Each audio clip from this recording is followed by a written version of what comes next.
কবিতা এতিয়া আগবঢ়াইছোঁ। কবিতাৰ শিৰোনাম নংচেন।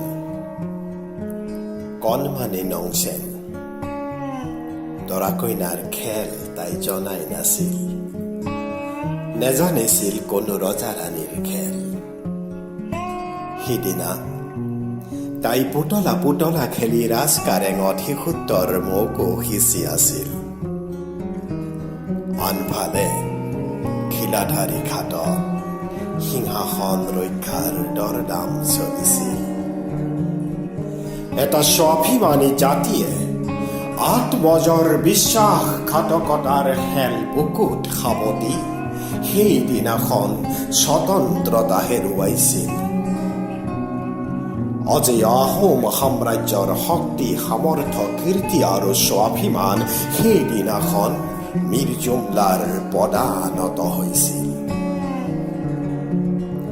স্বৰ্গদেউ জয়ধ্বজ সিংহ, বুঢ়া গোহাঁই, বৰপাত্ৰ গোহাঁই, মোমাই তামুলী, বৰ ফুকন, পানী ফুকন সকলোৱে সেইদিনাখন সামৰ্থ্য হেৰুৱাইছিল আৰু এটি দুৰ্দান্ত সাহসী আৰু পৰিশ্ৰমী জাতিৰ গৌৰৱ ধ্বজা ধন ধনাই ভাগি গৈছিল। সেয়েহে খিলাধাৰী ঘাটত সেইদিনাখন অসমৰ স্বতন্ত্ৰতাৰ বিনিময় হৈ পৰিছিল মাত্ৰ 6 বছৰীয়া আহোম ৰাজকুঁৱৰী কণমানি নংচেন।